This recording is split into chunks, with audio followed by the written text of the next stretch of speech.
Salut BookTok, on est aujourd'hui le dimanche 28 septembre, j'aurai pas le temps de finir d'autres livres d'ici octobre, donc c'est parti pour le bilan lecture de ce mois de septembre. Et donc sur ces 4 lectures, il y a un DNF et c'est parti pour vous montrer ça.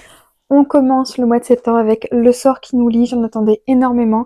Côté Viking, j'ai été servie, par contre côté sorcellerie, j'ai été déçue, je m'attendais pas à ça. Voilà, donc je pense que je vais finir par le noter 3,5 ou 4 sur 5, mais pas plus. Le sang et la cendre, c'était une grosse pépite, j'avais vraiment peur de la brique. Je pensais d'ailleurs ne même pas avoir le temps de lire d'autres livres ce mois-ci, vu le gros bébé. Mais voilà, je l'ai dévoré, j'ai adoré, je crois que je lui ai donné 5 sur 5. Ensuite, si vous avez vu ma dernière vidéo, c'est Les Immortels, le tome 2 de Namina Forna, que j'ai DNF. Voilà, c'est le premier DNF de cette année. J'ai été déçue. En fait, le premier tome, je l'ai lu il y a près de 2 ans, quand j'ai vraiment commencé la lecture, peut-être même un peu plus. 3 ans. Et j'en avais gardé un plutôt bon souvenir.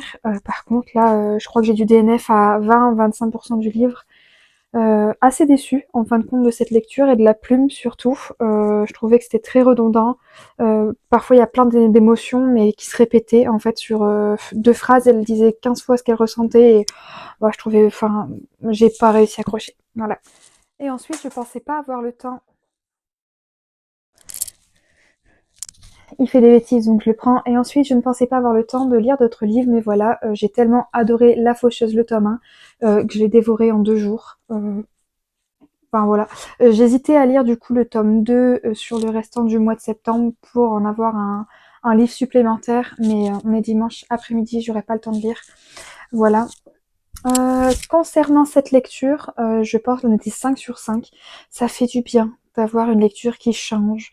Voilà, j'ai pour habitude de lire soit de la romantasy, de la fantasy, un tout petit peu de dystopie ou de la romance. Et je trouve que c'est vachement redondant, c'est toujours le même principe dans les histoires. Et qu'est-ce que c'est rafraîchissant de lire ce genre de livre, franchement, foncez. Voilà donc pour ce bilan lecture, on est donc à 4 livres dont un DNF. Donc je vais vous faire aussi prochainement la vidéo où je vais tirer au sort mes lectures du mois d'octobre. Et puis je commencerai tout doucement à lire ces livres-là. J'espère que cette vidéo vous a plu, je vous fais des gros bisous et je vous dis à bientôt. Salut!